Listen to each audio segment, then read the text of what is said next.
This is going to be a pretty informal discussion, and I know we all have different levels of expertise and interest, so I'll do my best to explain things in as plain a manner as possible, but if I say something that is just Greek to you, feel free to stop me if I use a term that you don't understand. This is about us all learning together and hopefully getting deeper into the music together. So don't hesitate to break the flow. I promise this is not a totally scripted presentation, so feel free to speak up.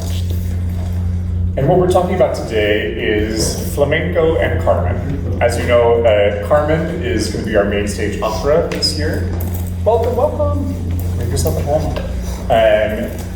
And one of the things that we associate with Carmen, for a lot of us, if we think about the opera, is like the red frilly dress, the flamenco sort of style of movement and all of that.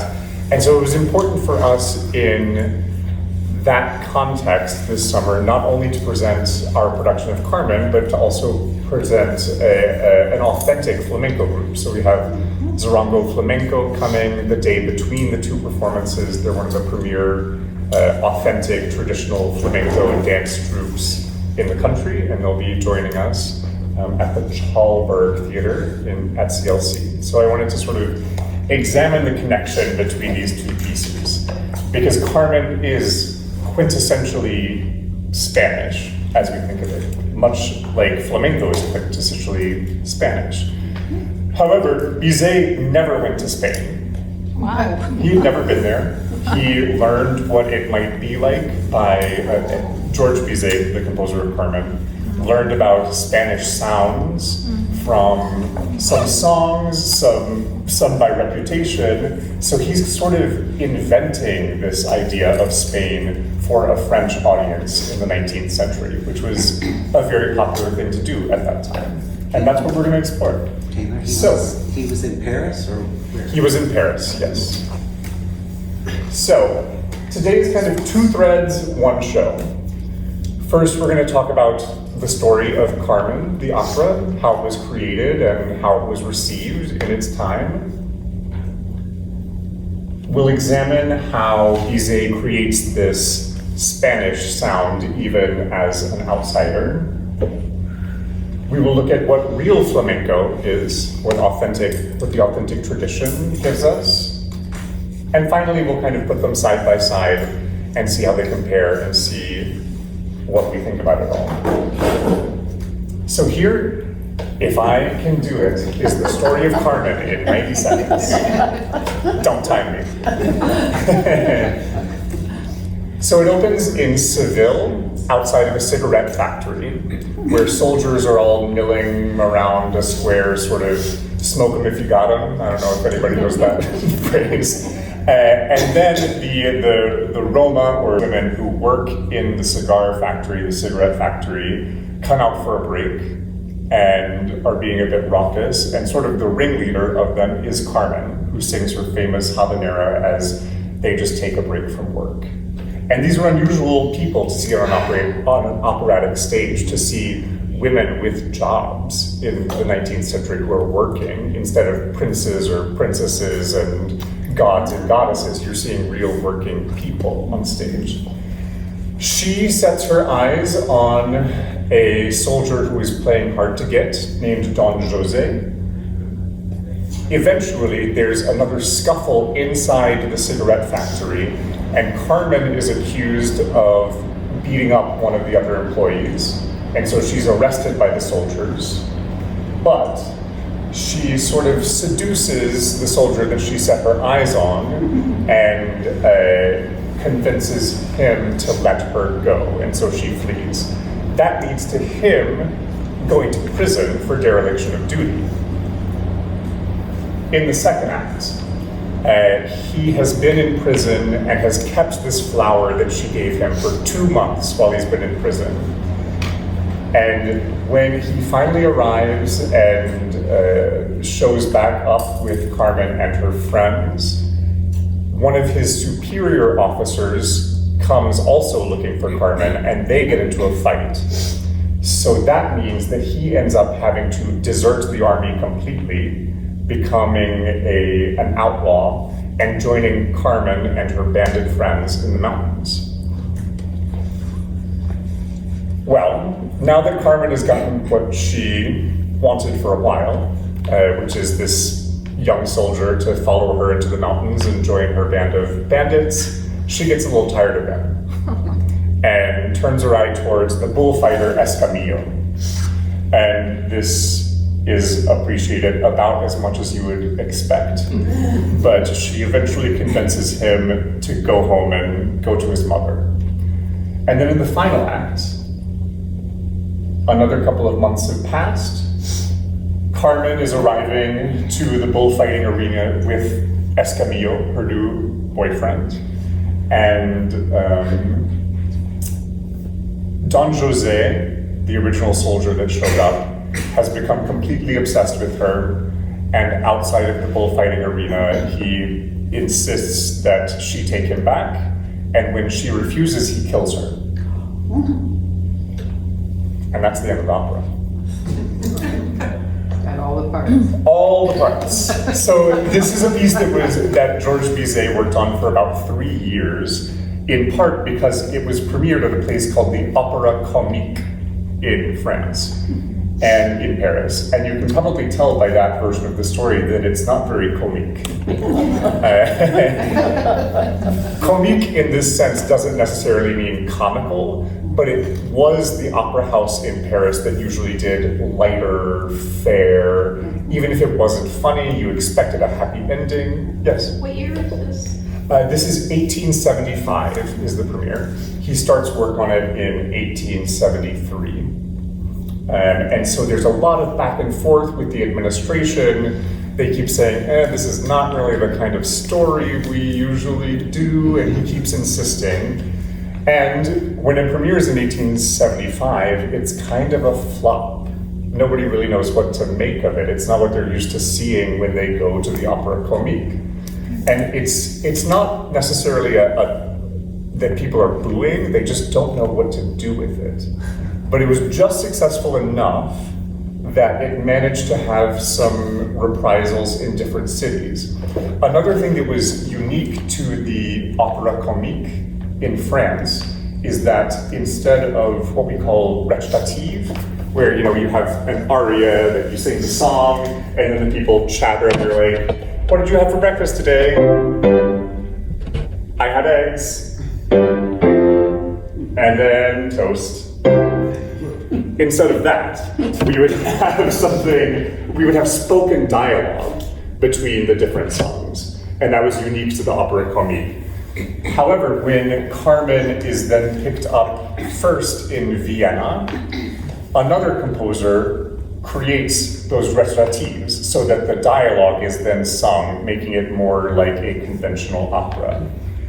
And this results in Carmen having tons of different versions. This particular edition that we are using is an example of one version of Carmen, but there are probably 5 or 6 different versions that were created in different theaters between 1875 and 1900.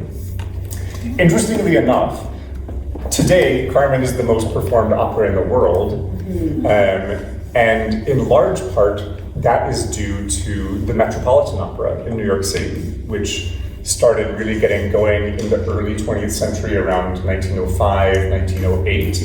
And they picked up Carmen and really, it took off in the United States. And so sort of it went from France to Austria to the United States and then became this global sensation.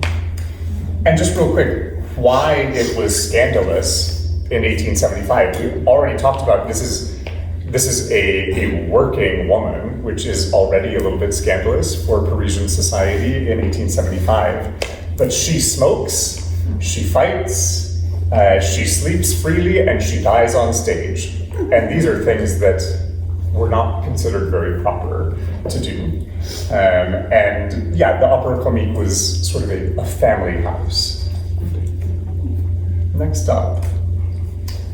Spain as France's beautiful other In the 19th century especially, there was this impulse among composers and artists of all sorts called exoticism, is what we call it now, which is sort of wanting to explore far-off cultures. I like to ascribe this to the fact that since the Industrial Revolution, our world has gotten bigger and bigger, just exponentially, generation after generation. If you think about the access that we have to different cultures today, I can just type right here and find out all about traditional Tibetan dance if I wanted to. And that wasn't true for people maybe 50 years ago. And just like that, in the 19th century, there was this explosion of learning about new cultures. There were the World's Fairs that started to happen where people from far off countries and cultures were coming to Europe and sort of showing their traditional art. And this was very inspirational to not only composers, but visual artists and literature, all sorts of things. And why Spain? There was this big fad for everything Spanish during this period. And my theory, as well as many other people's, is that Spain was close enough that you could get to it from France, but far enough away culturally that it still seemed exotic to people who were French. It symbolized freedom and wildness and all of these things that we like to ascribe to foreign cultures. There we are. Yes. London wasn't wild enough?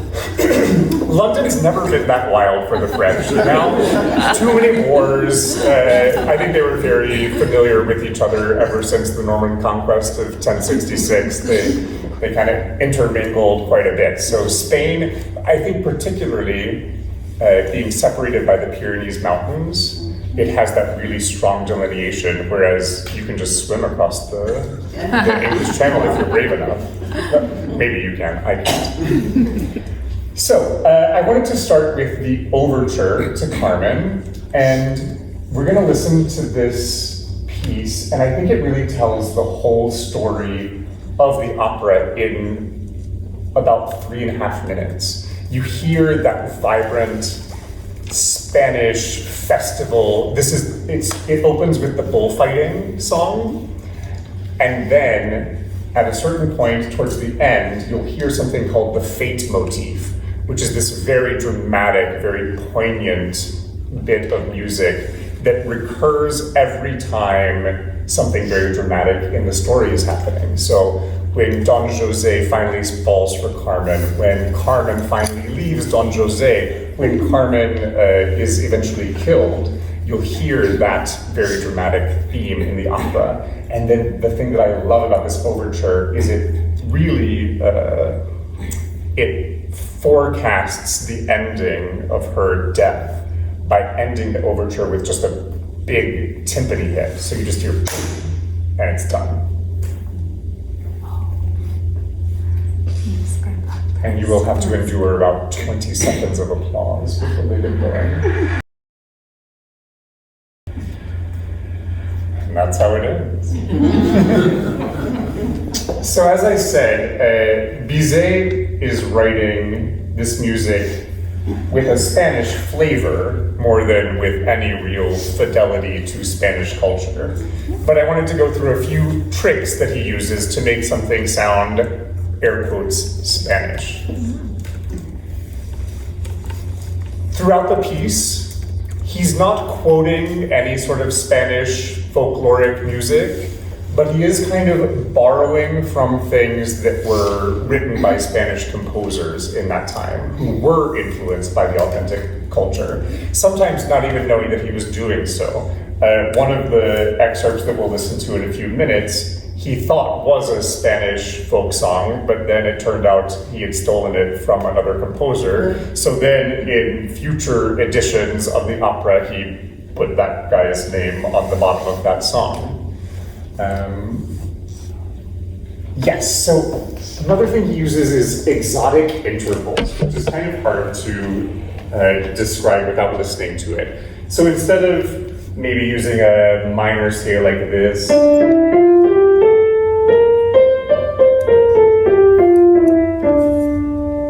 He might do something more like,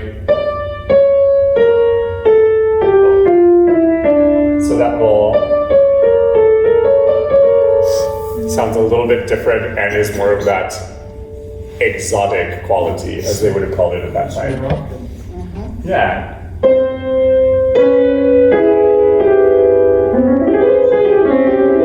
Yeah, all of a sudden it seems like we're, ooh, and then we're gonna wind up in sand dunes somewhere. So he uses that as a melodic device a lot, and we'll hear that coming up. Yes, this is a term called an ostinato, which is basically just a repeating bass line that never stops. In the next one, in our next listening example, the habanero, we'll hear a bass line that goes da, da, da, da, da, da, da, and just keeps going the whole song. And that gives us that feeling of percussion, and again, of, we don't know why exactly, but it's kind of Spanish feeling. Kind of like the bolero of Ravel. Exactly, right? like the bolero of Ravel. That's a great example of these same techniques traveling, 50 years later to music history.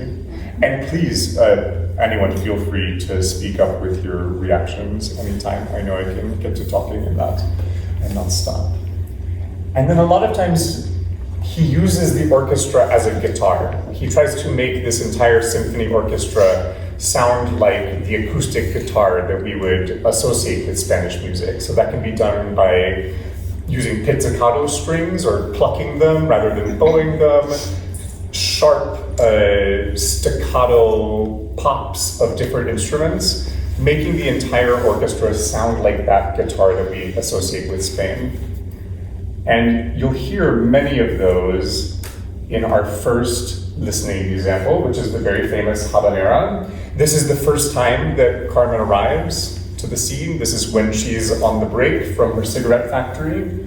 And listen to how we hear one of those sort of altered scales.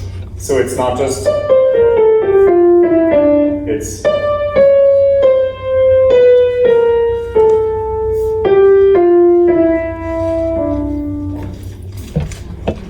and the bass pattern that never stops.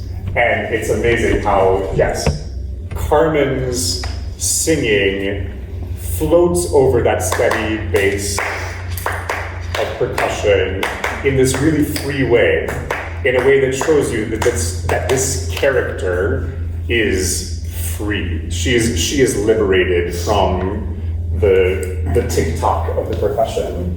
And yes, the crowd is already under her spell. This is a wonderful production from Brainerd in the United Kingdom.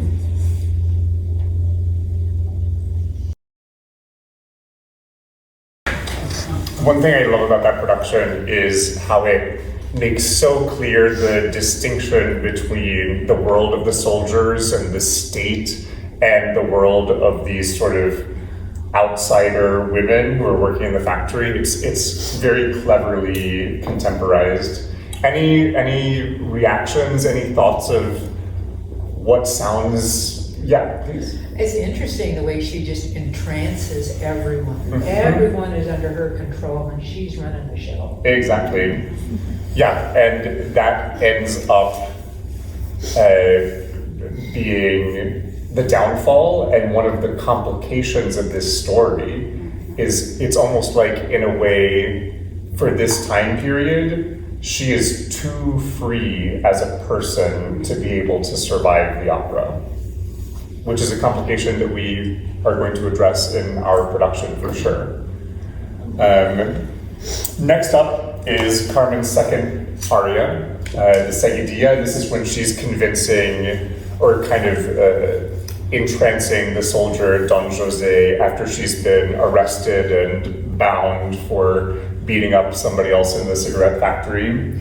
This is an actual Spanish dance form, the Seguidilla, and this is the piece I was talking about where he thought he was using a folk song as the basis, but it turned out it was actually a composition by somebody else.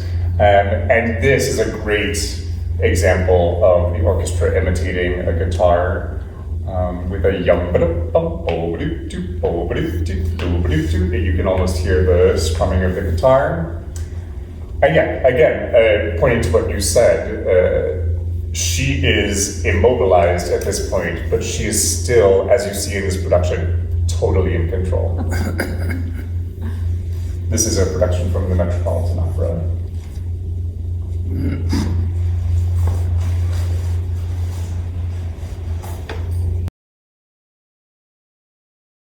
He's toast.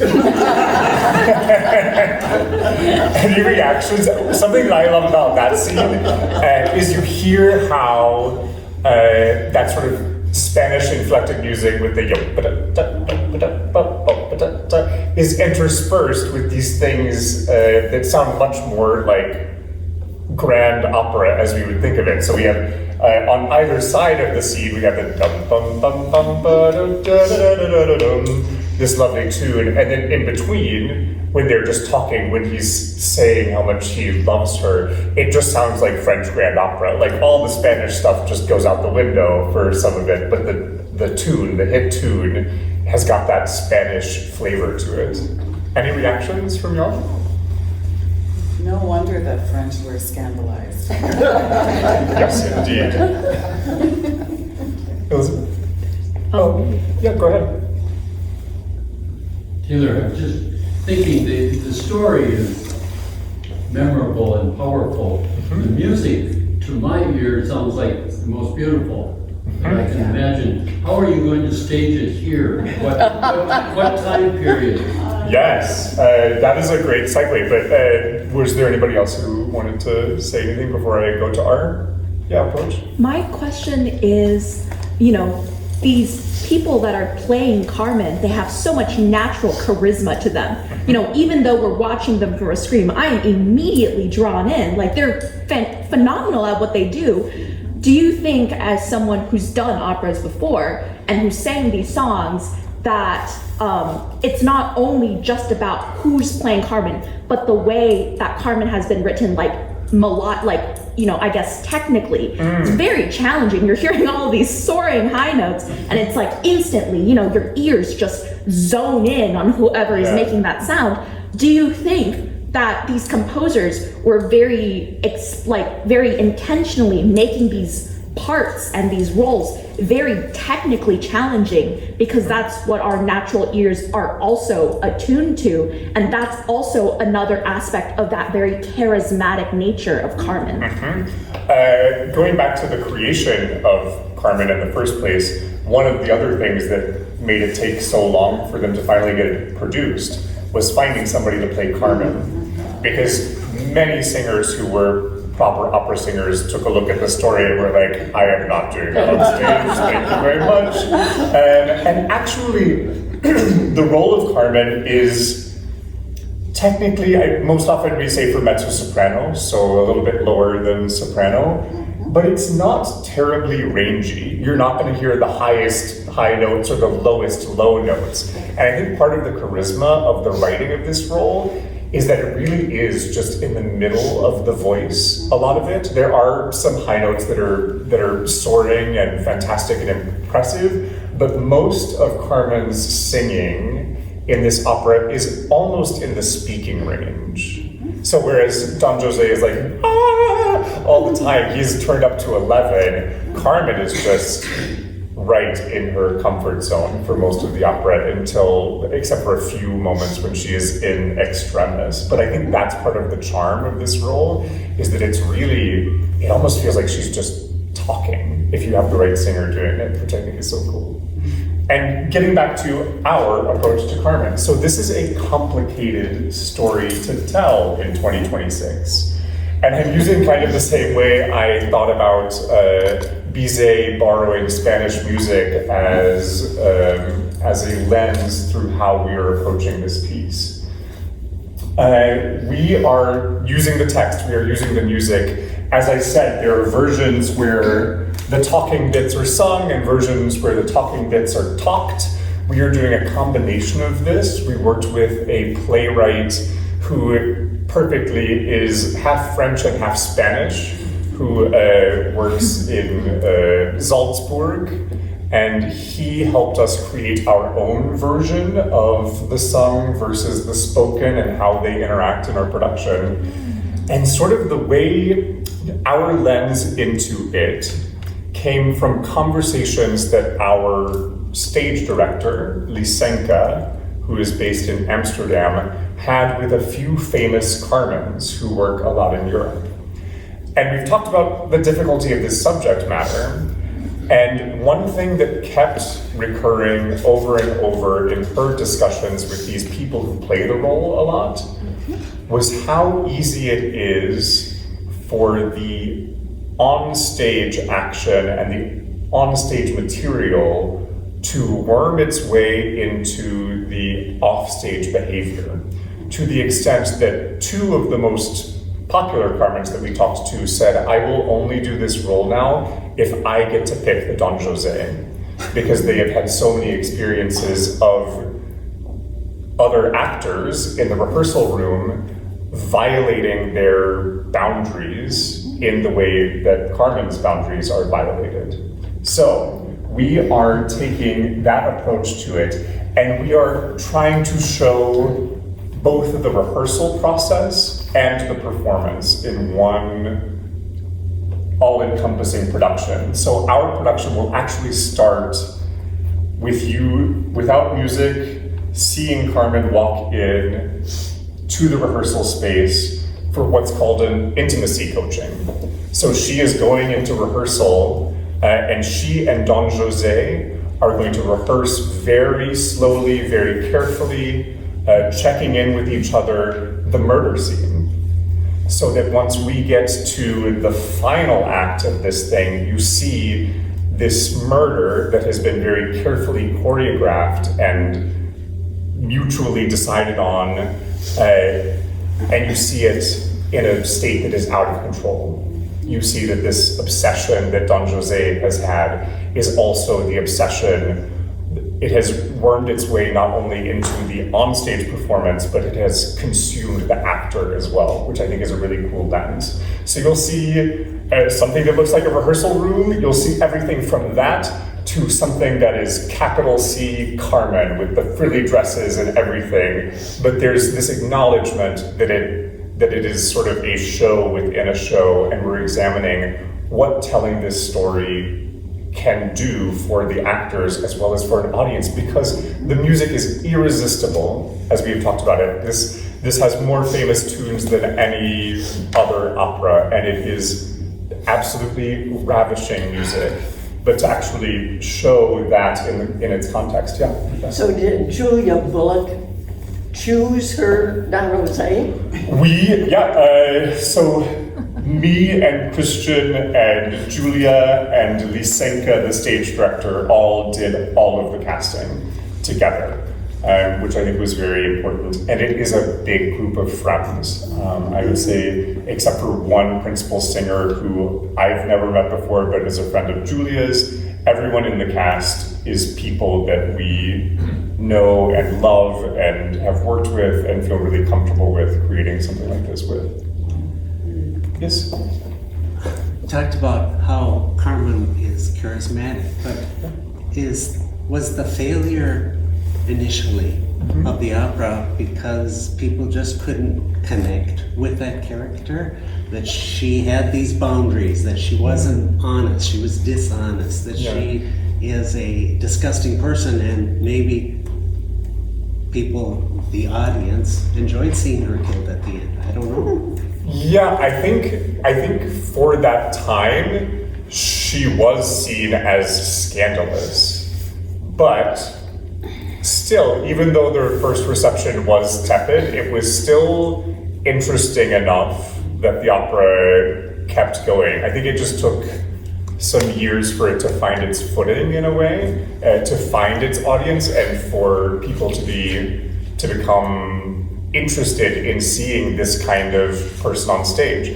Because after this, we have composers like Giacomo Puccini, who does La Bohème, and that's a great example of an opera that tells a story about real people, as opposed to, this is sort of a transitional phase where we're moving from opera being about kings and queens and gods and goddesses to opera being about real people that you might meet in everyday life. Yep, so the story remains and we're reimagining it, and yeah, the musical force is undeniable, and that's our approach. So now, the crux between Carmen by Georges Bizet and flamenco music, and it is Romani identity. The Romani are an ethnic group. Carmen is a Romani person, and flamenco is a Romani tradition. The Romani people originated in, most people believe, northern India, and started emigrating to Europe as early as the 8th and 9th centuries. And they came in many different waves. So the first wave of Romani migration ended in Eastern Europe. If we think of Romania. In Romania, yeah, of the Romani, Hungary, all of these places. Some came later through North Africa to southern Spain, and that is the character of Carmen. She is a Romani person from southern Spain, which is where flamenco is from. Ever since the 8th century, the Romani have been a disfavored minority in many European cultures, and that is a big part of the story of Carmen. That is why she is allowed to be so free, is that she has no access to being a proper person. That was never in the cards for her, and so she can be this free person. The first question that came to mind, did the Romani embrace Christianity? Yes, many did, yeah. Okay, so they didn't try to maintain the Hindi identity? No, I wish I knew more about this, but Romani Christianity is largely Orthodox, I believe. They are Christian, at least Yeah. in Romania. Yeah. Romani people do go to the Orthodox Church, so Yeah. they are Yeah. Christian. And this is also the tradition of flamenco comes from this sort of subculture minority of southern Spain, a region called Andalusia. I wanted to add something. Yes, please. I heard Carmen singing and referring to herself as a bohemian. So in French, she doesn't say I'm a gypsy or I'm a gitana. Yes, I am a bohemian. Bohemian, Which yeah. is, yes, an equivalent of. But it's a nice way to say Yeah, it. exactly. I have a question about, I guess, like Christianity and, people of Romani descent. So, like, do you think that, because I'm very I don't know much about this, Yes. sector of Yeah. the population, but did the Romani people, turn to Christianity because they were highly prosecuted throughout, history, and for the sake of maybe, being safer, they tried to be more Christian so they could show to other people, it's like, oh, we're just like you guys, in an effort to escape prosecution. And it's more the educated kind of Romani that go to church. I would say the majority of the Romani population doesn't go to church, and they are, yes, bohemian. They are free people, free spirits. So I don't think the majority goes to church, but some, the more educated ones, would, They are quite superstitious. yes, very superstitious. I wish I could have heard that better. I don't have my hearing aids in, I'm sorry to say. But I was in Andalusia as a youth, 50, 60, 70 or 80 years ago. And Andalusia was featuring flamenco dancing. It was hard not to be captured by that. I was still single by the time. And we are about to be captured by that. And funnily enough, But I'm curious about one thing. The Pope excommunicated, told the Jews they had to leave Andalusia, they had to leave in 1492, wasn't it? When the Pope forbid Jews to be in the Spanish Peninsula, when Ferdinand and Isabella were married. And then Ferdinand, what was Columbus' first name? Christopher. Yeah, he had taken a lot of Jews to discover America at the same time. They were forbidden to be in Spain, so they were taken on board ship to America. Oh, You're saying shut up, that's right. No. But flamenco. So funny enough, flamenco as a cohesive folk art form did not even exist when George Bizet wrote Carmen. It was still sort of coalescing, and flamenco sort of became this umbrella term for all of these different Romani dance and music traditions in southern Spain. So within the tradition of flamenco, you'll see the malagueña, which just means that's the style from Malaga, or the Sevilla, which is just the style from Seville. But there are 4 things that flamenco has in common, and there's tons of variety within this. What's called cante, that is the song. It's an ornamented style of singing with, again, these scales that would be a little bit unfamiliar to us. There is the toque, which is the guitar. And the guitar in this tradition interacts with the singing and the dancing in a very improvisational way. So there are some forms of flamenco that have a very rigid structure, but most of it is singing, playing guitar, dancing, all interacting together in a semi-improvised way. We have the baile, which is the dancing, and flamenco is similar to, like, I'm from Appalachia, so clogging or Irish step dancing. In a similar way, a lot of the percussion of the music comes from your feet, or tap dancing, things like that. And that's very typical. In some styles of flamenco, which we'll get into in a bit, you also see the people with castanets, dancing with castanets.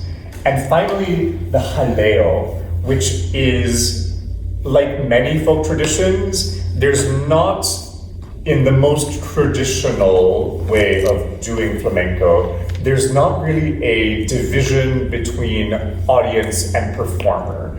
Everybody is participating, even if you are not singing, even if you are not playing guitar, even if you are not dancing, you might be clapping along, helping the beat, or a lot of times with the singing, there will be these refrains that a lead singer will sing and then a crowd responds to. And also importantly, in order for it to be flamenco, you only need 2 of these 3. So it could just be singing and guitar, it could just be dance and guitar, it could just be dancing and singing. But those are sort of the elements that make flamenco. And first I wanted to show an example of what is now called classical flamenco. So this would be something that today would be taught in a conservatory. So highly studied, it's very influenced by ballet and other European dance traditions, and it's sort of the most familiar to us when we think of flamenco. You'll notice that classical flamenco, the female dancer has castanets. That's actually less traditional and more of a 20th century invention. And you'll notice that the arms are going to be very extended, almost like you would expect a ballet dancer to have. So here's a bit of classical flamenco. Aaron, oh yeah, please. Well, of course, and this is probably obvious, but it's like a bullfight. Is then the female the bull? In this Interesting. And like most bullfights, would that explain her having to die at the end? I mean, it does take, the final act does take place at a bullfight outside of the arena, and we hear the crowd cheering as everything is happening. And yeah, that's an interesting parallel, and that's bullfighting is also associated with Romani culture in Spain, in Andalusia. Yeah. Yeah, and then the male was the most masterful toreador that I... Exactly. Was he singing in a particular language? It would be a dialect of Spanish, but fairly straightforward Spanish. And I wanted to compare that to a more traditional style of flamenco. So that was classical flamenco, where you can get a master's degree in flamenco music in Spain, and that would be like master's degree style flamenco, as opposed to what is called flamenco derecho or flamenco gitano. And you'll see there's less of that huge extension, there are no castanets, and this one will actually have super titles, so we'll be able to see better what they are singing about. Yeah, so that's a more traditional form of the same type of dance. Any questions before I bring in our special guest today? Oh my gosh. Okay, well, I'm going to turn around because they are joining us by Zoom. But, let me see, where is my Zoom? Oh my gosh. Leah, are you there?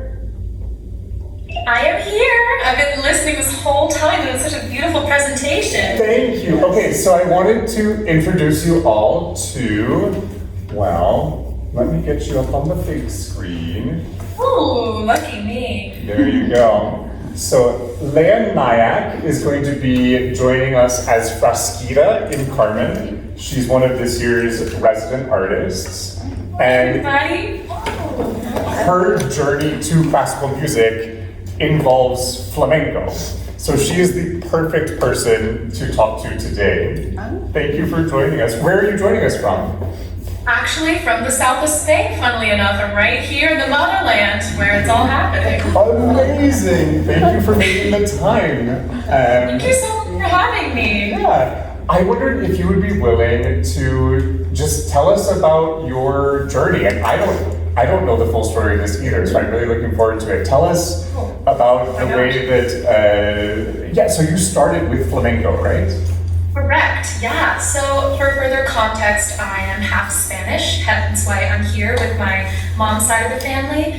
But I grew up in the United States, and a sort of way that my parents wanted me to stay in touch with my heritage was by signing up for dance classes for flamenco when I was like 6 or 7 years old, like that. And it was also an homage, a way of me staying in touch and being very close to my grandmother, my abuela, who herself was a conservatory-trained classical Spanish dancer. So even though I was really, really far away from home, because I was all the way in San Francisco and my mom's side of the family was in Spain and we couldn't see them often, this was my family's way of being like, let's help her feel in touch with her culture.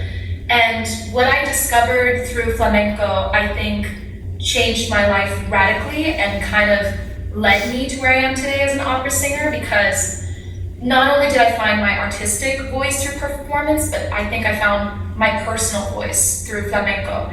Oh my gosh, I could go into all these tangents right now unless you have like guiding session questions, but basically did a lot of flamenco for a long time, but then I realized that I definitely didn't want to be a professional dancer, but I love the world of storytelling and the strong female heroines that come out of flamenco. And the importance also of preserving tradition and being connected to community through art. And it just kind of naturally segued into opera, where I was like, that's all my passions of preserving and reliving history, but also thinking about how art really affects us over centuries and lives with us. No matter how far we progress culturally, we always need to take a look back and think about where we came from. So, and now full circle, I get to bring it to Carmen. So Exactly.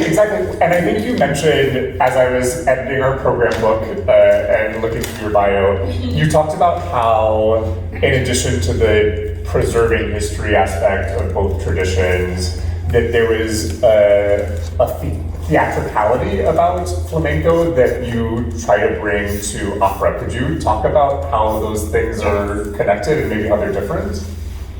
It's funny because as a classical singer, I often get the commentary that I'm very poised for my age, or very confident, and I was like, I was like that when I was a kid. Flamenco compared to other art forms, and I'm not going to sell the other art forms. I'm not going to turn into Timothy Chalamet and like start taking ballet or anything. But flamenco dancing specifically for young girls encourages them to take up space and to make noise, to throw a temper tantrum, to stomp your feet, to clap, to yell, and to embody a lot of emotions that polite society doesn't even encourage us to take on.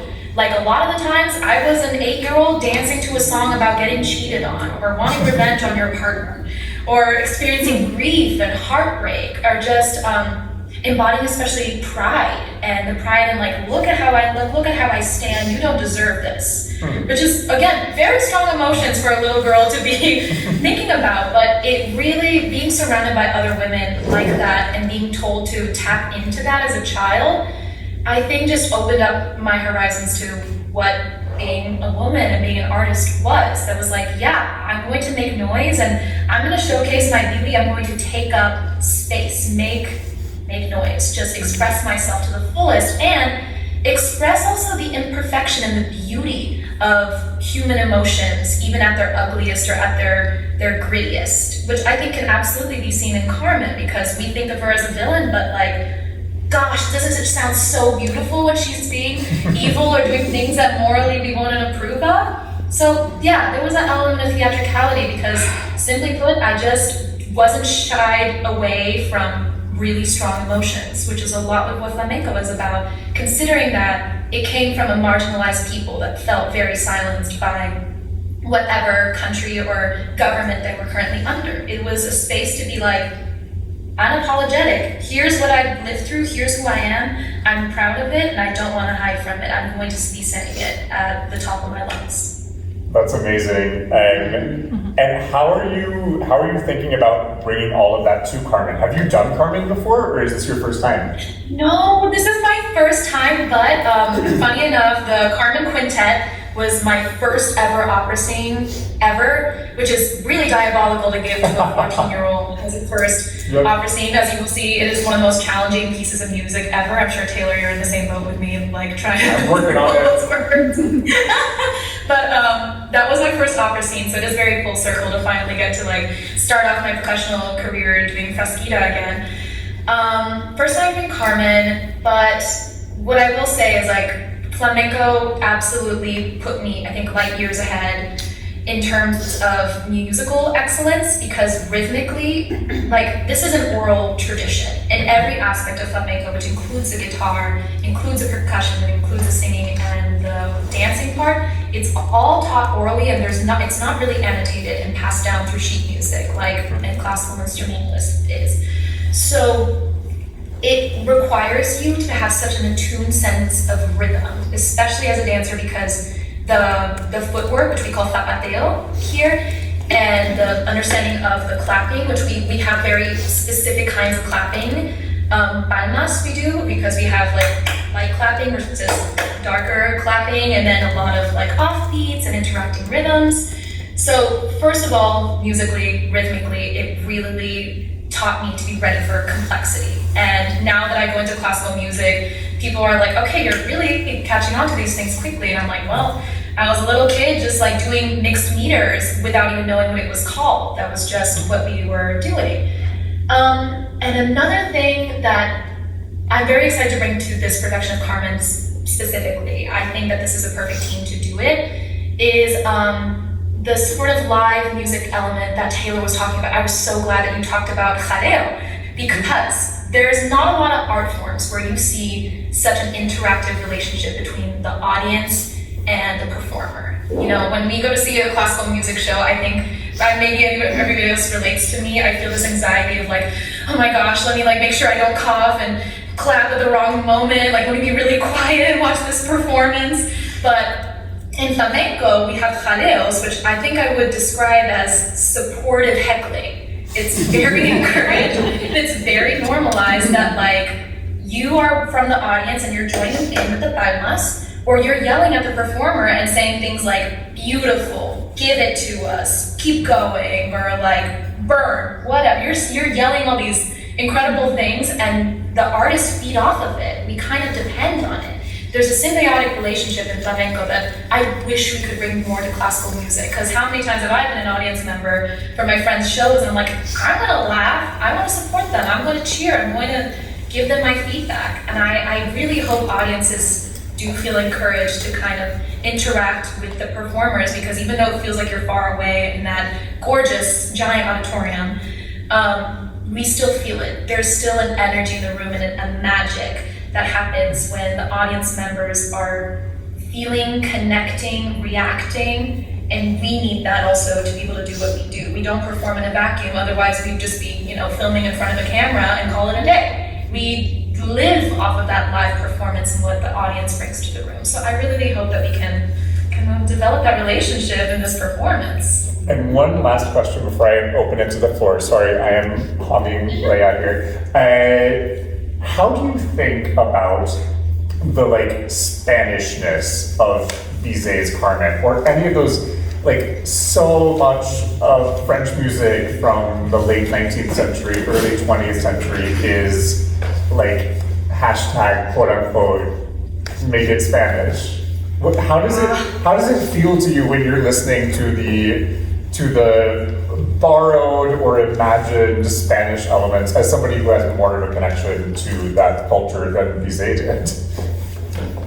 That's just really interesting. I think what flamenco really embodies for me, as I was saying before about the symbiotic relationship where the audience needs to feed the performers, the audience is needed to make the performers work.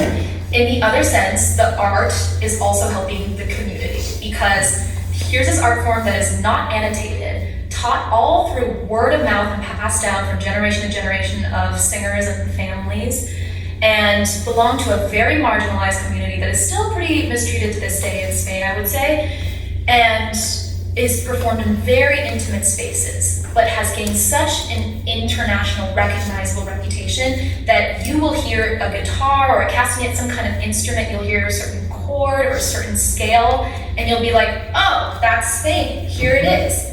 And how beautiful is that even though, sure, it can get a little bit mixed up in translation and kind of taken to points where it can be quote unquote exoticized by other composers, how cool is it that this marginalized people were able to develop an art form that has gained such intergenerational acclaim, international acclaim, that you can recognize it instantaneously, and when anybody borrows from it or makes a little reference to it, you're like, oh my gosh, there it is.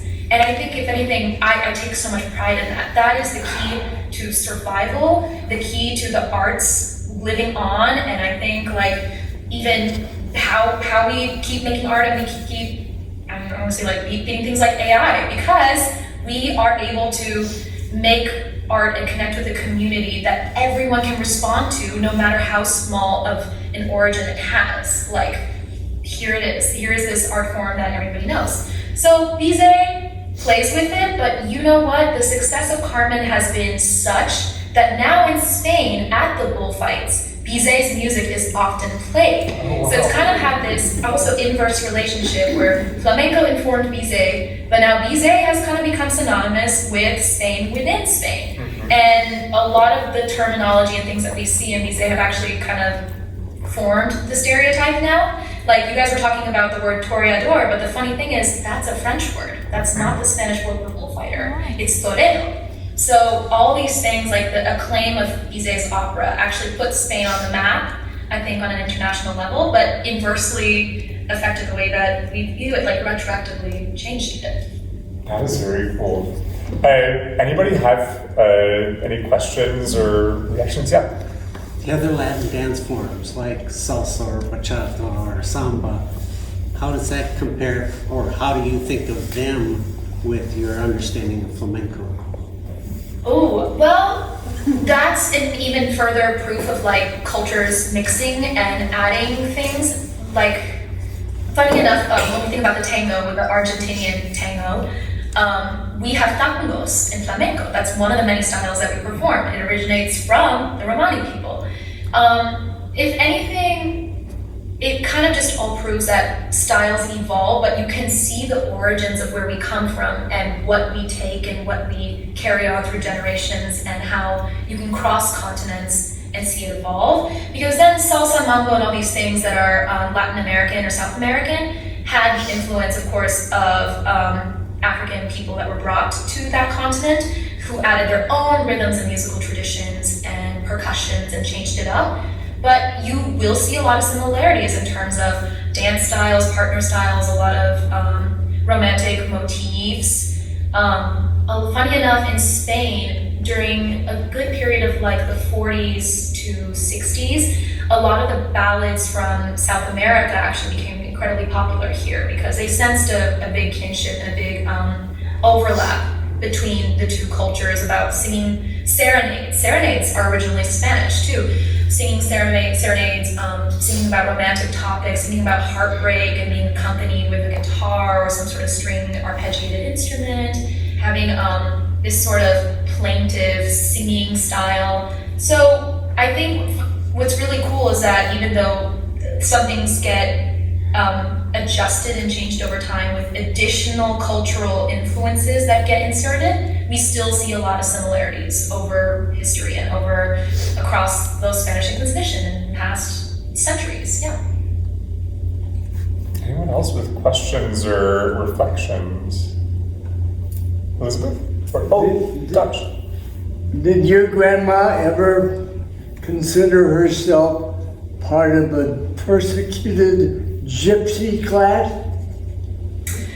No, it's funny. In Spain, it's still a separate sort of demographic because it's just very complicated politically. They're not still very well integrated, and yet Spain has adopted and embraced the musical heritage that came out of it. So that's just one of the controversies and frictions that I think exists within Spain.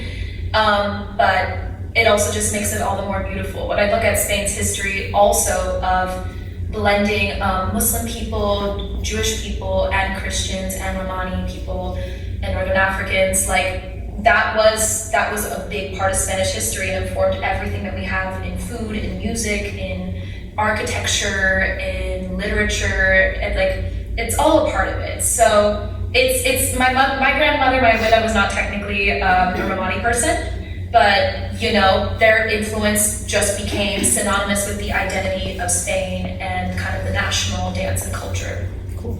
Elizabeth? My question is kind of building on top of one of Taylor's questions. You mentioned how because of your background with flamenco, it really made you ahead of the curve with your other operatic peers, because you were just so on top of all like the musicality and the complicated meters and things like that, which is amazing. I am curious, was there anything, I wonder if your more classical training was happening around the same time, like in tandem with your flamenco training? Because like, was there anything that was very difficult because you came from, grew up with this more oral tradition, transitioning from that to something more prescribed like the classical written out tradition? So yeah, I did the flamenco was just like the first thing that I did, and then I think I started like maybe joining a little choir when I was in middle school and realizing that I really liked the music part of performing and less the dance part.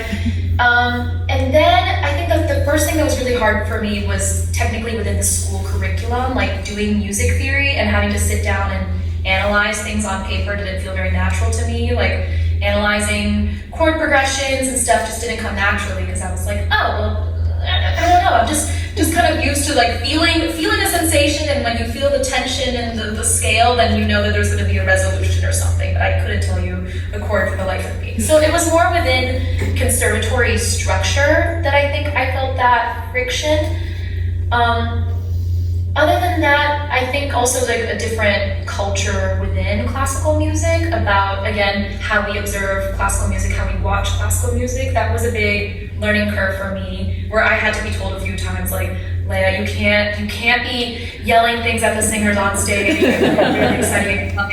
We really need to. We have to be quiet, and we can't applaud between movements. You know what I mean? So that was just a more of a thing, and I still, in my heart of hearts, want to rebel against it. I actually, for my senior recital, included a factor where I was like, I want to encourage the audience to react, and I gave them a couple of the Spanish jaleos. I taught them the things like, you can yell at me at any point if the spirit moves you to say guapa, toma, arsa, like just, or clap, or whatever you want to say. If you want to hoot and holler, do it. So I try to find little ways to bring that back, but also I understand that I'm in an art form that also has its own tradition and expectations.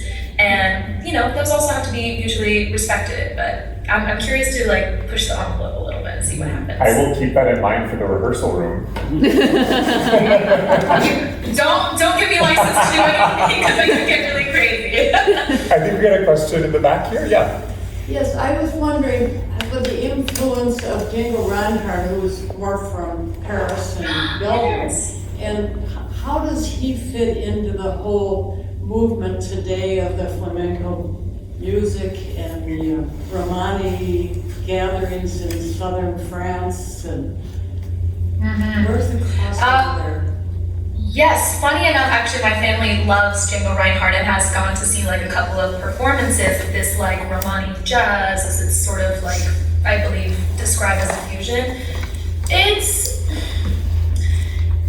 less participatory because it's more about smaller spaces to perform in and different instruments. Like I believe like violins are used and accordions, like a little bit more like a, I want to say Eastern European influence that can be seen there. Because the one in Spain just really became its own specific thing and has evolved into traditions that again require like everybody speaking Spanish to be able to participate and understanding the language, understanding the poetry. So in that sense, the Spanish flamenco really is a niche thing compared to the Romani music that we might be seeing from other artists. But there also have been really exciting collaborations across time that like my parents raised me listening to, including Paco de Lucia, who was probably the most famous Spanish guitarist of the last century, collaborating with other jazz artists and other even blues artists or Indian tabla or sitar artists, and trying to see like, what does flamenco really look like and come from and sound like with different instruments, and how does that feel? Or if we remove some elements, like Taylor said, like does it still remain intact? And it's, in general, it's just about the connection with the people. If you are there and you're going through all the emotions and you're feeling passion and this suspense and this thrill of like watching musicians just fully express themselves in a very raw way, then you're in the right place. Yeah. I was thinking we should go out on some Rosalia. Rosalia is a really great example too of flamenco still carrying on its legacy today, because she's kind of like going into the world of like techno and electronic music, but still was raised doing traditional Spanish cante. She's a cantadora. She has a master's degree in flamenco. Yeah, okay. So just to invite everyone in, this is one of the most famous sort of pop stars in the world right now, named Rosalia, and her background is actually in flamenco singing. So I thought, and she is just it's a mind-blowing voice when she is doing the cante. So I thought I would do a little snippet of her just singing, and then the first part of one of her music videos where you can see some of that flamenco influence. But first, could we thank Leia before we go?